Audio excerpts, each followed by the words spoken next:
You look absolutely gorgeous. Thank you so much. Oh. Thank you. I was hoping someone would notice my little like tutu skirt. Oh, can't miss it. Really phenomenal. That's usually what I try to go for with my outfit. Something miss. you can't miss. And you can't mistake me for anyone else. Miley Cyrus is going to be taking over the show all 5 hours. Get ready because it's going to be a trip. I can't wait. It is. Shall we start by playing Malibu? Please. It's the only way. Yeah. Real quick, give us the briefest story on this song. I'm not very good at being brief. I'm a chatter. Give me a story. I wrote this song in the car on my way to The Voice. And I usually drive myself, but as I'm actually getting more and more scared as I get older of my own driving because I realize that I'm terrible. Good. And my life, I feel like now I understand the value of life and that I shouldn't really be driving because I'm horrible. So I had a driver driving me that day, and I was trying not to sing it out loud because I didn't want to be like a creep in the back seat writing music and like singing out loud. I was too embarrassed. And so then I actually recorded this song in my trailer once I was at The Voice. And so this all kind of took place in weird, like, you amazing. know, yeah. It's very weird the way that this came about. But I was driving by the beach and felt inspired. That's how you know. Yeah. When songs come together like that, that's how you know it's going to be something special. Yeah, now everyone can listen to it in the car. It's like I wrote it in the car. It's made for the car. Like you were saying, all songs sound better in the car. Yes. Intro your song on radios across the country. All right. This is my new song, Malibu. I'm so excited for everyone to listen to it. Beautiful. And we're playing it. Look at that. I know. The way it works. The magic of it all. Yeah. It works. Is it weird, like, listening to yourself? Yeah, I always take it off now. I want to listen to, okay, well, actually, I got to get this video. Me and my mom made a choreographed dance to Malibu last night, and it's... Well, we want to learn the dance later. It's amazing. I'll teach it to you. I would love please. nothing more. I would love nothing more. It's complex. It's long. I got all the time in the world. Yeah, we started like, let's record this. And then Bradley, who had to record it, then like 2 hours later was still recording. Because we were like, no, we need to do it in this lighting. No, we need more space. No, we need to be able to go to the left more on our shuffle. And then by the end of it, we were in matching tracksuits. Yeah. I feel like there's been many moments in your career that have had dances for songs. Yes. And I feel like tracksuits have made an appearance before. Yes, unicorn onesies I think is the most memorable. I've had some tracksuits. Yeah. I rocked some tracksuits on my way to the VMAs with all my dancers. Very nice. And we did some of our moves. Yeah, tracksuits I'm into. Do you still remember the hoedown throwdown? It's so funny. That like for some reason got stuck in my head the other day, like some sort of like sick karma or something. It was like something wrong, and then I was like, so I decided, and I was trying to remember, and I can't remember all the moves, but I remember it was like, I know the clap 3 times. Yes. But I can't remember the rest, and then it was like, there was arm movement. There is some sort of arm movement that I couldn't remember. I think that is what it is. Yes. You remember, dude. Like, it was this, and back. And then, like, I always want to go here, but I know that isn't hoedown enough. But it makes me want to go there. I can't remember it. And then it's all with the feet, too, you know? There's so much footwork. It's all with the heels. I don't do footwork in my choreography. Me and my mom stick to, like, these moves. Hand pumps. All with the elbows. Yeah. We have some foot stomps. I'm a dancer, you know? I can pick it up easy. No, you are. Got those long dancers legs. Someone asked me to do that with this music. They were like, oh, we're sad. Like, you're not going to be dancing anymore because this song isn't like a dance song. I'm like, what are you talking about? Fist pump to the right, 3 times, to the left, elbow, stomp, point, head, twirl. Like, hello. It is perfect. What are you talking about? When you hear people make assumptions like that about your music, right? Yeah. Like, how do you feel? Because it's your art. It is personal. I think I, like, forget things, too, of what I've done. Like, every time I make a new record, I forget kind of what the last one was. And I get lost just because I don't listen. It would be weird if I was at home just like rocking out to the Dead Pets or Bangerz all the time. So once I'm like done touring and everything, I don't listen to my music very much. And so I think I get so far away from the last project, and I honestly, like, I can't remember the hoedown throwdown. What? Like, so I think I grow so much that I forget what even the last sound was, so I never hold myself back with, what was the last record like? I want to make sure that it sounds, cohesive with that. I just let myself go because I'm very different from the last record and from the last one and the show and everything that I've ever done. It also mimics life evolution. Yeah. For sure. I think people like use change as a bad thing. They, something that you can use as, tell someone, oh, you've changed. Like that's supposed to be bad when really that should be a compliment. You know, most of the time I think it's become a derogatory thing that it really shouldn't be. Life gets crappy when you don't change. Yeah, exactly. You get very stuck. You become my my dad, that's his biggest fear. Change is the real C word. But does he still flip phone it or? He has a BlackBerry. Oh my God. 2 BlackBerry. That's 2 necessary. BlackBerry. Do we have like the real keyboard? Yes, 2 BlackBerry. They both have the same number. So he says, but I think there's one secret number that I don't Like know a about. burner phone. I'm like, why do you have 2 if they're both the same number? He's like, well, this one's got all my pictures on it, from like 2002. And this one's got all my pictures on it from like my newer pictures, and then they're much better. But when he sends me a picture, he's like, look at the sunset. But like, it's on a BlackBerry and it's a little bit like, I can't really see it. It's not right. It's not right. So, but he takes my phone. He said he would never use an iPhone. And then he took my phone and I didn't get it back for 3 hours. And when I did get it back, it had like 500 photos because he realized how good the camera was. So he just took pictures of all of our Everything. dogs, all our cows, leaves, sticks, grass, trees. I got a lot of pictures of creeks. So he came back with just like iPhoto full of nature. Dude, that's my mom. Yeah, it's like a hillbilly iPhoto. It was really good. But that's, It was bad. So what can we expect from the new album? Because when you put out Bangerz and Dead Pets, nobody knew what to expect. Yeah. I think that's kind of what's been fun for me is I never know what I'm going to do next. So then there's no way for anyone else to know either. It just kind of starts to happen. Like you can be driving in a car and write a song. And so I think with this record, I really went into it with the most grounded feeling. And I think trust in that I know what I'm supposed to be doing. And I think honestly, this record was mostly known that I know what my fans really want right now too. And I think people really have enjoyed the voice and getting to see me as an artist and someone that they can relate to again, rather than someone that slides down their own tongue. It's hard to relate to someone on riding across thousands of people on a hot dog. but when you say, you're right. It's like, yeah, not really the girl next door. It's But like, at the time, it was also relatable because Yeah. everybody goes through that period in their life where they're rambunctious and they're rebellious. Yeah. And this, this has just been your journey. and I think also it's a part of being funny. I like to laugh and be funny and not be serious. So like riding on the hot dog to me is like, all right, you're going on this big tour, and guess what I'm gonna do? This is the only time in my life I'd ever get to do this, to be suspended above 20,000 people on this hot dog, and slide down my own tongue, or dance with a big giant. I had a big fluffy orange bird that was like 12 feet tall. So that's the only time I was gonna get to make something like that, and be able to like put it into a tour and let other people enjoy it as well, because I really enjoy it. And that was straight from your mind. Yes, that's when I used to smoke weed. No, but it was very like on that time where I just got to come up with whatever I could think of, and then there was an editing process because basically every song I had a complete vision for, and so I had to get the mascots and everything that I wanted, but with the show still feeling real. I felt like Bangerz was surreal and it was fantasy, but it also had a sense of grounding, especially when we had a C stage. We did like a little acoustic set, which was kind of my fans' favorite part. Dude, you've managed to do that in every one of your tours. Yeah. Right? Where you just break it down. And I remember when I interviewed you for the first time, they took me in, you were sound checking, and you did your cover of These Four Walls. Yeah. And when you do it, it's just you, a guitar, and I think somebody on like a box. Yeah. A cajon or something. Yeah, it was. He hates the cajon now because I made him play it too much. I just asked him to play it the other day, and he's like, no more cajon. I hate it. And he's like, you've done it since you were 12 years old. Move on from the cajon.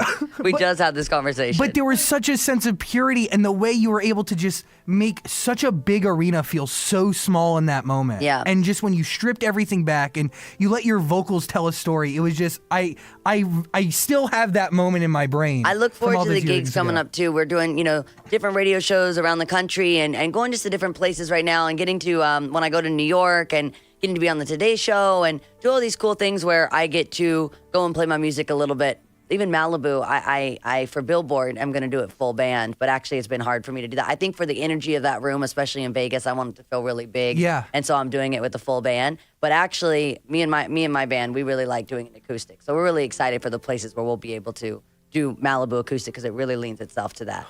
Are you going to get balloons for Billboard? You know this. 5,000 to be exact. Yeah, I had 1,200. And then it just was feeling like it wasn't going to fill the space. So now we have 5,000. 1,200 wasn't enough. 1,200 was never, not when you're wearing a tutu skirt that's not like 5:45 in the morning. Are you joking? Yeah, come on. So are you planning a new tour? Because how are you going to top the Bangerz tour? It's been on my mind for sure. I'm trying to figure out now, like, how do I get a waterfall into like a stadium? Because there's that crazy waterfall in the Malibu video. And people have really been liking that. So I would love to do stuff like that where I could maybe, like you said, make a big room feel small, bring nature into a room as well. I'd love to figure out how I could make it really feel like, to me, Malibu and Nashville, everyone always thinks I'm the only one that feels this way, but they actually have an essence that are very true to each other. Yeah. They're very similar in the way of, I've got my pigs, I've got my horses, got my dogs. I love nature. I love being outside. I have a hard time even just coming up on this tour right now, knowing that every day I'm not going to be able to be with my pigs. That's like kind of devastating. Yeah, it hurts me. Yeah. So I got to definitely put my pigs on the big screen. So remember, I had a giant Floyd as well. I had my dog that was like 80 feet. So I got to get a pig. Pig and Puddles. I have two, so I can't just do one. What's the new one? Puddles? Puddles. She sits for Oreos. Oh. She's a genius. I do the same thing. Yeah. Everyone is like, yeah, that's not that weird. Like everyone does this. So if you need somebody to come on tour and handle the air plants and your pigs, Exactly. I'm around. I definitely need air plants around me to keep me grounded. You do. Yeah. This is my nature. I thank you for bringing nature just to me. You're welcome. Yeah. Low maintenance love. This is me. This is my soul and my being, and this is perfect. Malibu. Okay. It's a great record, man. Thank you. This is obviously the new you, Thank you. right? Yeah, I think it's the same, but in a new time. You know, I think every time is always the same me, but in new inspirations. Listening to a lot of Elvis these days. Really, like even just digging into thinking about growing up, how weird the way that I grew up and how different it is than anyone else. I mean, I got to spend time with Johnny Cash or Waylon Jennings and going and hanging with George Jones or like, so it breaks my heart a little bit that Blake Shelton's known as like the country singer on The Voice when it's like, man, Dolly Parton ain't your godmama. Yeah. So let's not try it. So I'm really excited for the next season of me getting to like dig into that like country sound. Even with my record, and I wouldn't say this record is country at all, but I think it definitely has my roots influence. For And sure. You've always been able to kind of like straddle both ends of it, right? Yeah, I think you were never fully country, but you brought country pop a little bit. I think being able to do that with the mix of now with my last record, even, my last record had like some psychedelic rock, but I think for me, I want to be able to have it be non-defined, which is what I like to do with anything. I like people to do that with gender, with sexuality. So I think the same thing with music should be the same way that I am with my foundation, which is allowing people to be whoever they want to be and not have to define it. I think people love answers. People love labels, not in a bad way, but our first thought as a baby is, what is this called? Your parents hold up a ball, an apple, or whatever, and you're supposed to learn and know how to call everything by its name. And so I think that's something that I've tried to break that with my music. Wow. Malibu. I feel like it's a story of love. It's a story of a relationship. Yeah. And I also feel like down to the production, I feel like the way this song builds, it builds like a relationship. It starts slow and then it gets faster and faster and faster. Yeah. It's also about how, I think relationships sometimes, I think the worst thing about them can be that they don't actually give you freedom. That people find that there's ownership involved, or this song is about the freedom that a relationship can give, or that a relationship brings you to somewhere that you would never be. I would never live in Malibu if my dude wasn't a surfer. I am from Nashville. I never thought I would live by the beach. And that's what this song is about. It's saying, but you brought me here and I'm happy that you did. But then it's saying, because now I'm as free as birds catching the wind, because now I found my own reason to be at the beach. I'm not here just now. I'm not staying here just because you did. I'm staying here because that feels right to me. So it's also about just finding myself, but finding that through a relationship, which usually I think people get lost in their relationships. Okay. And how do you keep from getting lost in a relationship? I think remember just that happiness, no matter what that is, stay where you're happy. And then when you're not, be able to find things that will give you newness and happiness again. And I think also allowing people to have their freedom, not feeling like every second you have to be together, that you can't do anything except live for each other. I think that's what is wrong with a lot of relationships, if you don't have time to be able to be yourself. And I think a lot of people get put in a box, because I just love that my dude doesn't really make me do that. He gets to do his thing, I get to do my thing, and then he inspires cool music and gets me to go to the beach more than I ever would. Independence. Yeah. Were you nervous showing him Malibu for the first time? I thought he was gonna be like, dude, can you not like sing about where we live? So a bunch of people like, why don't you just put out our address in the first verse? Yeah, I think he was a little bit like, so our safe place is gone that you were singing about. This used to be my place of freedom. And he even said the one day, he was like, man, like, there's never paparazzi in Malibu. Like, it's so weird. I'm like, yeah, that is really weird. Like, I have no idea why they'd be outside of our house right now. So I think that was a little bit on blast. But the people, my neighbors dig it. My neighbors really love this song. It's a good anthem for the neighborhood. Yeah, and all of a sudden, I was just saying yesterday that everyone is all of a sudden from Malibu. Yeah. Like, people come up from Wisconsin, and they're like, I was born and raised in Malibu. I'm like, I don't believe you, like at all. Yeah. You say pop. No. Yeah, exactly. Yeah, exactly. So why did you feel like right now was the time to release this song? I think it's a good time for summer, and I think everyone's been kind of calling it their summer jam, their summer anthem, yeah. but that's not what I even thought about, but I wrote it last summer, and so it felt really good for me to drive around in my car and listen to it. I wrote it in June of last year. Wait, so, okay, how long have you been riding around with this record? About About a year, Okay, and but- I roll I around can with my answer that. with my windows down a lot, and I was just hoping no one recorded. It was like, Miley's new single, here it is, like, you know. And how many songs do we have to back this one up? On my last record, I had 24 songs, so I've decided to reel it in Wow. because that was a lot of information to give people. Right now, I'm at about 11 songs on my next record, with kind of a very cool intro, outro. Actually, some of my record we recorded. I left a microphone outside at night so we could record our coyotes, crickets, frogs. Dude. We have a frog that was reoccurring for the entire time I've been recording my record. I named him Killer Angel Baby. Does he get credit? So yeah, on one of my songs, it's gonna say featuring Killer Angel Baby. Yeah, and we really gotten through the entire process where Killer Angel Baby then was looking for a mate, and now there's like 10,000 little frogs. So I have the entire I have a whole family on like a whole life and love, and I have their entire relationship recorded. That's really beautiful. Yeah, really weird that I do this. That at night I'm like going down and recording nature, like in the rain at the creek. But that's what's gonna make the record. So I want people to feel like they're in Malibu, really, at my house. I was just going to say, that difference is going to make that record, Yes, right? it's very cool. Right now, the first sound before any notes are sung or no strums on the guitar, no beat, you just hear. That's the intro of my record. It was probably so pure. It's perfect. It's amazing. And then a couple hours, and then the birds. This one bird is pitchy. I'm not Okay, gonna lie. Let's give her notes. He's a little bit pitchy. So, but I liked the rhythm, so I went and did it. I was like, but I redid it because I liked her melody, but she was pitchy. Did you talk She's to a her? girl. Did you talk to her attorney for I listened permission? to I or- listened to it. No, the animals have no lawyers, which are great. So I can just get away with a lot. No licensing, no weird anything. I don't have to even pay them for a feature. Wow. But I got to get merch going with I Heart Killer Angel Baby. That's Of course. I think people are gonna be super into it. I think we start that here. KAB, You know? I'll bring you some teas. Please. Sweet. He's dope. I actually played it. I went and played my music, over at Apple before it came out, Spotify, Cool. all these places, and they were like, we know who we want to sign, Killer Angel Baby. Yeah, Apple us the Music. frog. Yeah, exactly. Hey guys, it's time to check the mail. Yeah. Every day we get mail. You hit us up at Zach Sang Show on everything. Today's mail is all Miley Cyrus questions. Yay. We start with Steph. Play that question. Oh my gosh. Who her biggest inspiration is musically? Who is it? My biggest inspiration is Elvis Presley, the king, and fashion icon.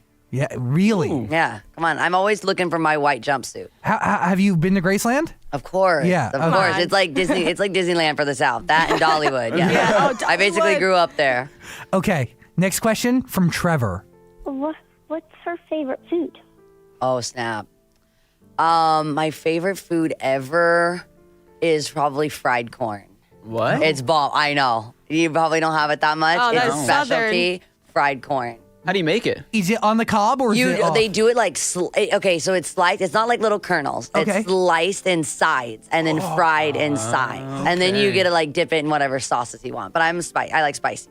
I also like Wow. Indian food, so I either like it real country or really spicy and Indian. You're not getting the fried corn in LA though, are you? Fried corn, I am, and I can tell you the spot. You gotta have it. It has truffle and it's bomb. Oh, you have a lot. Yes. But I really only care about fried corn. That's like my dying meal. Wow, you just got me really excited. Fried okay. corn. Last question. Oh, we have another question from James. He hit us up on Facebook. He wants to know: would you ever want to duet with Noah? Ever? Definitely. I wrote this song in a dream that I have with Noah, where we were going to the movie theater, and I wrote this song that she told me was her favorite song in the dream. And I would love to have her actually listen to that song and see if she likes it, and if it's a song that she likes. Wow. Yeah. How often do you have dreams that are so vivid like that you can actually translate that to paper? So this was kind of weird. When I wrote it, I thought it was someone else's song because it got stuck in my head all day. And then I realized that actually it had just come from, I thought this really happened because it was so vivid. So I thought me and Noah had really gone, and Noah's really cool. Noah's the cool younger sister. So she has to tell me what's up because I listen to a lot of old school music. So she has to tell me what's new and how to keep it popping. So Noah's always the one that's like, have you heard this new Bruno Mars song? Yeah. She keeps it going, and so she's kind of like my cool meter of knowing what's up. So So I would love to have her do something like that. And actually, I've sent her a couple of my songs that I had written back in, when I was doing Bangerz with Pharrell or Hit Boy. Yeah. And so her and I would love to work together for sure. How do you feel when your sister has a record that hits radio? I mean, it's keeping it in the family. I hope everybody is always cool with her. I think, for me, people were really hard on me sometimes. Yeah. And I hope that they don't really do that with her because I think they've given me enough. They've given me and my dad enough. Give Noah a break and be compassionate. And I think also let her grow up and let her do her thing and don't try to make her feel any type of way. I think make her only feel great like she is. Don't ever try to make her feel insecure. Beautiful. Last question here in mail. This is from Melissa. What in life are you the most proud of? The Happy Hippie Foundation. Of course. Definitely. That's the only thing that makes this worth it for sure. What are you doing right now in the foundation, and what's the vision for the future? Yeah, I think even with my new music, I think something that I really wanted to be clear was that the foundation and me as an artist or as an actress isn't separate. Even being able to do movies, the last film that I did, or I guess it was actually a TV show for Amazon, it was with Woody, and it was about a female revolutionary. And so I think really just always choosing roles, always making songs that represent my foundation so that's never two separate things. Because I think sometimes, especially in the celebrity world, it kind of seems like you're just supposed to have a foundation and that's kind of separate from you. It's a tax break, whatever it is. It's silly. And I think I want, I'm a vegan, so all my outfits are always vegan. Cool. No leather, no fur, none of that. And so really just promoting, I think, human rights, animal rights, environmental rights by everything that I'm doing, by what I'm wearing, what I'm saying. Yeah. And I think even this is a good time that, for me now, being so in love with the ocean, I think it's even more important for me to talk about environmental rights and us really becoming responsible with the way we treat the planet, because I would love the sky so blue next to you line to be able to stay and it not be like the sky's so black. Yeah. It's so beautifully small. Yeah, exactly. So this is really a foundation that represents society today and everything that we're going through as humanity, right? Right. And what we face, whether it be socially, environmentally, it's across everything. Right. I think for me, I'm just a person too that's changed so much, and I've been really, I think, a lot, especially with my fans. I have a great family and support system and friends that have really supported all my changes, and so I think that's why allowing, people that would like to transition, people that want to be themselves, I really support that, because I know that I feel like there's been so many times in my life where I've transitioned to so many different things that are so unlike the other, but they were who I wanted to be truly. And so I think allowing people to do that, no matter whether it's with their sexuality or their gender, whatever it is, be what you want. So much respect and appreciation for what you're doing. Thank you very much. Truly. You're helping make the world a better place. So. I hope so. That's the goal. I don't want the wrecking ball on my tombstone. I'd like it to be Happy Hippie Foundation. You want that smiley instead. face. Exactly, with the HHIs. Okay, I gotta bring up marijuana for a second, Please, because please. It plays a big role in my life. Yeah, I love it. I think it's a great thing for people. I just can't smoke it. Well, so when was the first time you smoked it? I probably shouldn't say this. He might kill me, but yeah. But in Nashville, which is not very good. I'll be honest. Not the not best very spot. legal, so I probably shouldn't say that either. But yeah, not very good. California, it's hard to not indulge and not love weed because it's so amazing. It's so okay. The first time you smoke it, do you remember what happened in your life that you said, enough I is want to do enough? this every day forever. Oh. Yeah, no. Let's go to the Because I first smoked one. it once and said, okay, I'm going to do this every day forever. Well, you love the way you felt. Love the way I felt. Also, I am very I'm not affected by much. Like everyone else, when I ask them, do you think I seem different that I don't smoke weed? They're like, no, you pretty much seem the exact same. Same thing. So it really didn't change me that much. I think I just was able to not be so obsessive, which I'm very OCD, and which is why I'm not smoking right now, is because I kind of need to obsess a little bit and make sure everything is perfect and make sure the 5,000 balloons drop right on the Oz, all those kind of things. That's interesting. Yeah, so just to be able to be more focused and not be kind of like, oh, it's fine. The balloons can drop whenever they want. That's kind of me when I'm stoned. but not now. Not now. Now it's like they have to drop on the Oz. When Emu frolics through the field, the balloons drop. And that's the only way. How'd you pick Emu for that music video? I was wondering that. Okay, so we were just talking. This is bad. I have 7 dogs. I love them all equally. Emu gets special treatment. He's my prince. I call him Mr. Perfect. I'm like, come here, perfect. Come here, my king. I call him my king. Oh, It's really bad. Come here, my king, my master, my prince. Sounds like you have a favorite. It's really, really bad. And so the other dogs, they were just saying I'd be on phone calls like on important calls or whatever it is, and I'll be like, all the dogs, be quiet, whatever. Come here, Emu. It's like, all the dogs, shut up. Emu, you're perfect. But he is. Everyone else is barking and going crazy and riling each other up. And his favorite thing to do, I always try to make, like, if my dogs had a date, like a dating account, what would their, like, I like walks on the beach or whatever. His would be, I like laying on top of the air vent. That's what he likes to do. My one dog likes to stare into space blankly, like just like stare at you, sit on the couch and also stare at you. Do you think the dog's judging you when they're staring, or? The dogs, my dog's name is Mary Jane. Mary Jane. So I think that's ironic that she's she just stares a into little space. bit. Yeah, she's just a little bit. She was born high. Stop. Yeah. Yeah. Fun. There was a time where it seemed like you were at every party, every club. You were just always out. Are you just kind of over that whole scene? Yeah, I think I overdid it. I think I got a little worn out. And also, I think for me, spending time in nature and with my dogs are just the most important thing. And I think I got to do all that stuff really young, because a lot of the times too, I think that's what the hard things about people being young and being able to have access to booze or to pot or whatever it is, because then by the time you're here, I've kind of done it, and I'm kind of just kind of tired of it, and tired of talking to people that I don't necessarily I wouldn't really talk to. Otherwise, I feel like you end up saying a lot of things that you don't mean, or you just end up not being around people that you care about so much. It's just people that want to keep the party going, maybe so they don't have to face something else. Yeah. Look, I love to party. This is great. I think we're partying now, though. I think partying is when you're happy, when you're having fun. I'm always having fun. You redefined what a party is to you. Yeah, someone said to me, actually, it was John Norris when I did the interview for Billboard. He's like, it's our party, can't stop the party, girl. So has the party stopped? I'm like, absolutely not. I'm having a party when I'm playing with the pigs. I'm having a party when I'm doing my yoga. I'm having a party when I'm here with you guys. I'm always partying. I'm happy. I'm having fun. I'm always partying. Love it. I'm partying now. F yeah. Yeah.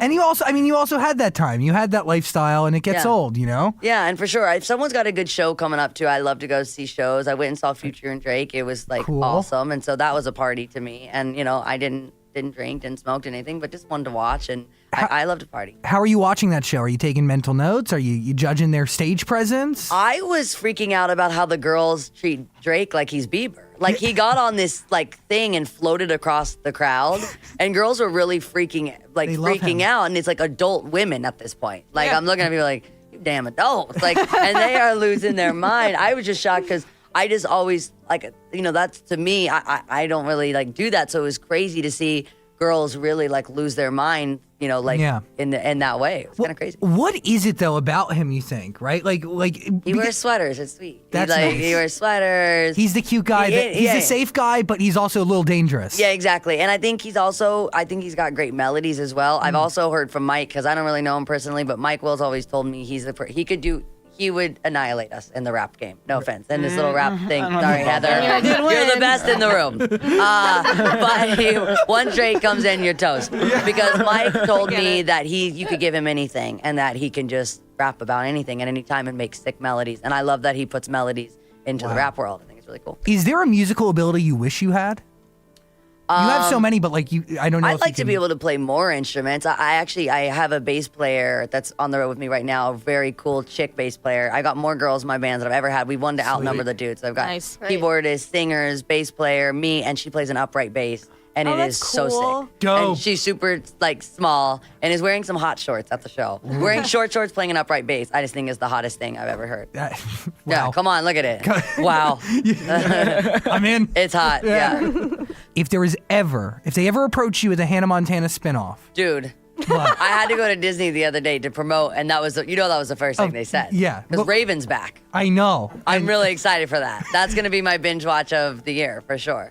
But probably not. Okay. Probably not, because I just I don't even know what's up. Also, it's a lot of time to be spent with my dad. Yeah. My dad was my dad on the show. I have enough dad time. That was really hard every day from 11 to 18 spending. I didn't get a school escape like most people. Nothing. I went to work with my dad. And then I started driving my dad towards the end, because then I could start driving. And then also my grandma went with me every day. So I was a lot of time dad and grandma. That's why, as soon as I turned 18, you guys wonder why I was, twerking at Juicy J shows. I had just spent 10 years every day with my dad and grandma. There was no other option. Yeah. You had to break free. I had to break free. Wow. And you're excited for The Voice. We got J Hud, Kelly Clarkson. Yes, I'm very, very excited. And I didn't even know everyone and yesterday knew about J Hud, so I felt like I had known this big secret, and now it's really fun to be able to talk about it. And I had a great time with Alicia, and so I hope that her and I kind of have that same kind of bond because it really helped to be against the veterans.